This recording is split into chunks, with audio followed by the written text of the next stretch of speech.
Ma première question elle est directe. Vous avez salué l'engagement du gouvernement à mettre fin à Ebola Business, ainsi qu'à éviter l'utilisation abusive des fonds publics. Avez-vous entendu parler de cas d'utilisation abusive de ces fonds?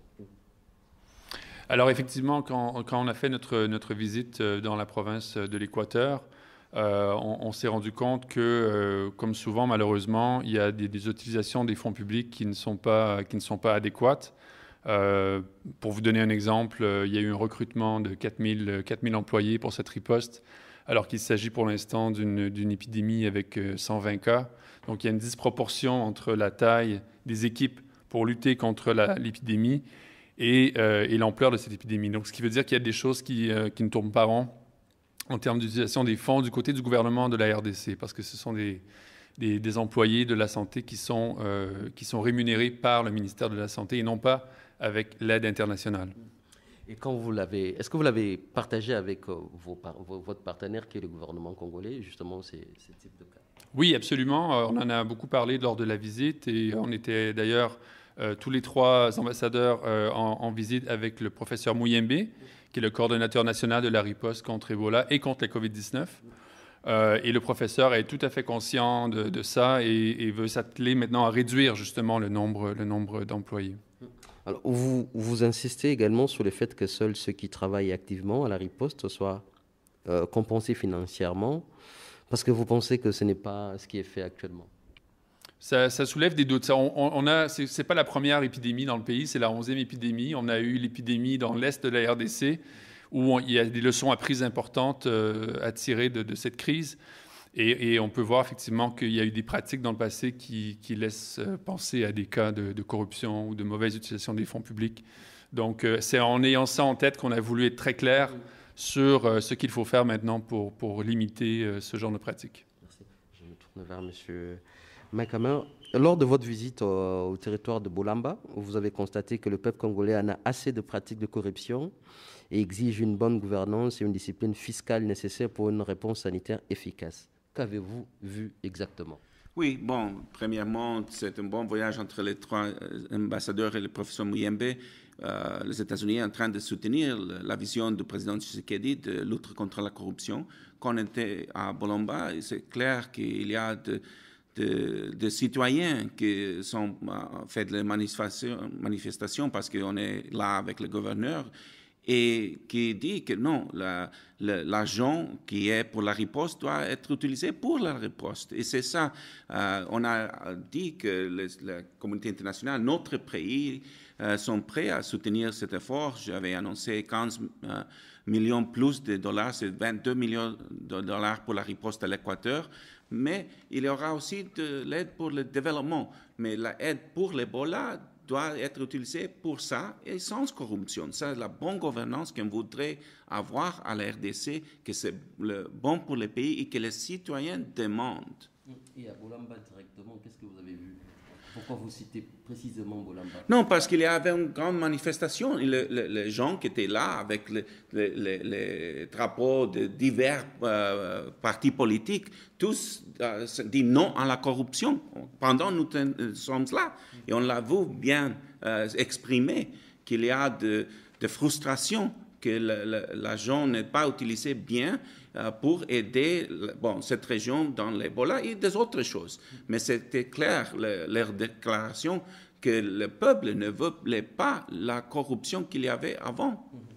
On est en pleine rentrée parlementaire. Est-ce que ce serait également votre souhait de voir les parlementaires s'intéresser précisément à ces cas et interpellent notamment les personnes qui sont impliquées dans la gestion de ces fonds? Bon, j'espère que, j'ai vu les déclarations de beaucoup de parlementaires, si tous sont contre la corruption, c'est important de le faire vraiment.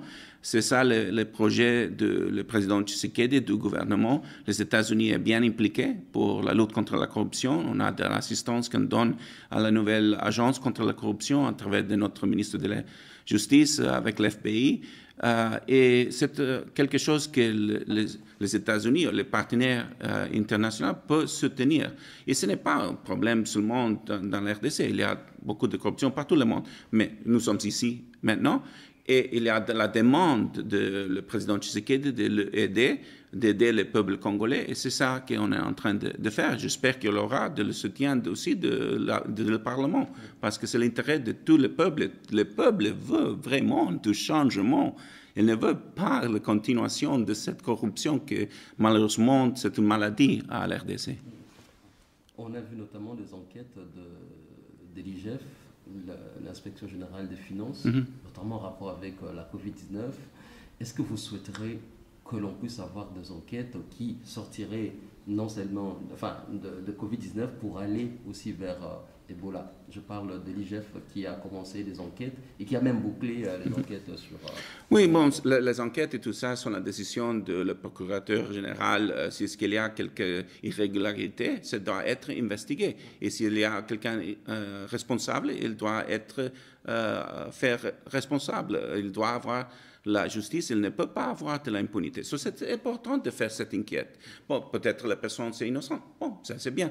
Mais il doit avoir la responsabilité de la bonne gouvernance. Et ça commence. On le commence à voir. C'est très important que ceux qui sont corrompus sont aussi faire compte. On fait compte de les personnes qui sont corrompues.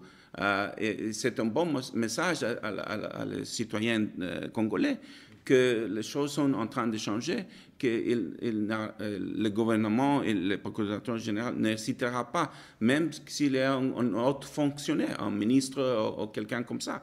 Ça, c'est bon pour la démocratie congolaise, vraiment. Merci beaucoup.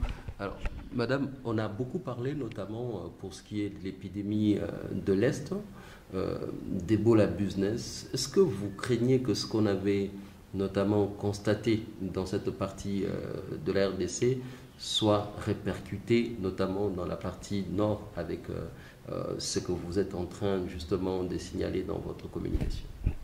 Oui, absolument. C'est quelque chose qu'on a vu à l'Est, cet Ebola business, et c'est clair que c'est quelque chose qui doit plus passer. Il faut arrêter cet Ebola business et la mentalité que une épidémie d'Ebola est une opportunité de gagner. C'est pas ça. Une épidémie, ça touche aux familles, aux enfants, aux femmes, et chaque ménage doit survivre de cette épidémie. Donc, pour nous, Ebola, c'est une opportunité de renforcer la capacité de le système de santé dans le pays, et pas pour gagner de chacun, de manipuler les fonds qui sont mis pour la riposte, soit du gouvernement ou soit des bailleurs internationaux. Est-ce que vous irez jusqu'à vous retirer de la riposte si jamais des mesures concrètes ne sont pas prises par le gouvernement congolais pour notamment lutter contre la corruption qui est visible dans cette épidémie d'Ebola? Bon, c'est une bonne question. Chaque fois qu'il y a un incident ou même une culture de corruption dans une riposte ou dans un programme d'aide de développement, c'est toujours une question très difficile pour nous en tant que bailleurs de que faire. Parce qu'en fait, le but de la riposte d'Ebola ou même un programme de développement, c'est d'aider le peuple. Et c'est souvent eux qui bénéficient de ce programme qui ne sont pas les corrompus, c'est quelqu'un au niveau intermédiaire. Donc, ce n'est pas notre réaction première, c'est de retirer. Nous voulons chaque fois soit d'impliquer la question de la justice. Il y a autre moyen de rendre les responsables redevables sans retirer notre aide de financement. Mais c'est quelque chose qu'on peut toujours faire. Mais c'est la dernière réponse de notre part, parce que nous voulons mettre fin à cette épidémie et nous voulons aussi voir le Congo en train de développer. Peut-être dernière question. Quand on lit votre communication, en fin de compte, on se pose la question, qu'est-ce que vous demandez concrètement au gouvernement congolais? Alors, c'est clair, il y a beaucoup à faire. En fait, l'épidémie a commencé en juin et il y a toujours les nouveaux cas. Donc, la riposte doit focaliser sur la question d'arrêter la transmission de Ebola, surtout d'éviter que ça passe les frontières des voisins.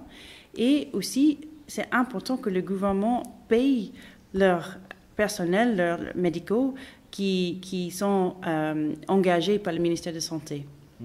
Alors, je vais terminer peut-être là, mais qu'est-ce qui fait que, M. Simard, la RDC est parmi les pays, on va dire peut-être le pays qui a le plus connu des épidémies d'Ebola.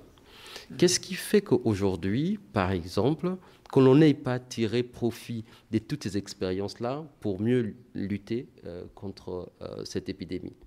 Oui, c'est une excellente question. D'ailleurs, je l'ai posée au professeur Muyembe, donc je suis content que vous me la posiez parce que j'ai pu creuser un peu le sujet. Je pense qu'il y a plusieurs facteurs. D'un côté, le système de santé en RDC, comme dans plusieurs pays en voie de développement, est particulièrement fragile. Donc, il n'a pas les capacités, il n'a pas les équipements nécessaires ou les salles d'isolement pour contenir une épidémie quand elle apparaît. Donc, s'il y a quelques cas, si les hôpitaux dans la province de l'Équateur, par exemple, avaient déjà des sites pour isoler les patients, on ne verrait pas ce genre d'épidémie. Donc, il y a une question de capacité, et c'est là où je reviens sur ce que disait ma collègue l'ambassadeur britannique, c'est que c'est important de renforcer les systèmes de santé, et les épidémies comme celle d'Ebola doivent être des opportunités pour renforcer les systèmes et non pas pour se focaliser seulement sur l'aspect humanitaire. Mais au-delà de ça, je pense aussi que d'un point de vue plus anthropologique, il y a une question qui est liée au mode d'alimentation. Et on l'a vu d'ailleurs que le Covid-19, on pense, on n'est pas sûr, mais on pense que ça vient aussi du rapprochement de l'être humain de différentes souches de virus qui sont dans les zones forestières, par exemple. Et l'Équateur, sur les 11 épidémies au Congo, 4 des 11 épidémies ont lieu dans la province de l'Équateur, où il y a justement une consommation importante de viande de brousse, dans laquelle on peut trouver des souches de virus. Donc ça s'explique à la fois par des pratiques de nutrition, par des pratiques ancestrales de passation d'alimentation dans une région donnée, entre différents groupes, mais aussi c'est beaucoup lié à la faiblesse inhérente du système de santé congolais qu'il nous faut absolument accompagner à travers nos appuis. C'est ce que nous souhaitons faire. Est-ce que je peux ajouter quelque chose? C'est très important de voir dans notre déclaration que nous sommes convaincus que la RDC a toute la capacité pour affronter ce défi de l'Ebola. Vous avez l'expert le plus grand du monde, professeur J.J. Muyembe, et c'est question seulement d'appliquer la bonne gouvernance. Vous avez les experts. On a développé les traitements entre l'INRB et le INIH des États-Unis. Rien à dire aujourd'hui. On a les vaccins, on a les traitements, mais c'est question de la bonne gouvernance. Absolument, tout à fait. Je pense qu'il y a tous les outils en place pour arrêter ce genre d'épidémie.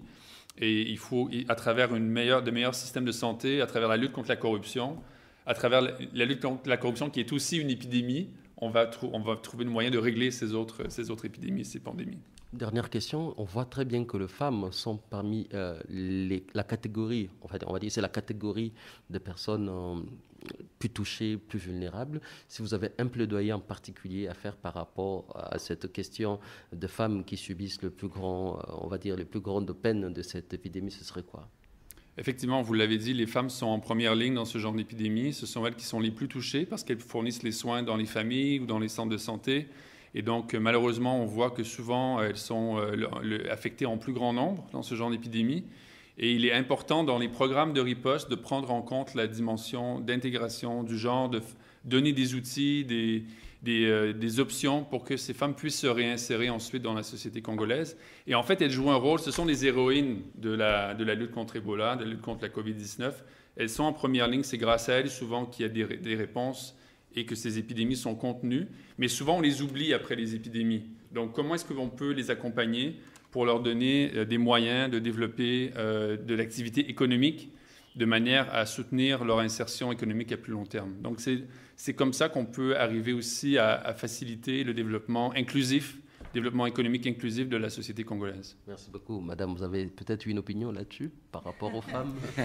Bien sûr, mais je partage ce que mon collègue, l'ambassadeur du Canada, dit. C'est question d'impliquer les femmes dans la vie économique et dans le développement dans ce pays. Et c'est important parce que sinon, c'est les femmes qui prennent tous en charge dans les ménages. Donc, si on soutient une femme, on soutient tout un ménage. Merci.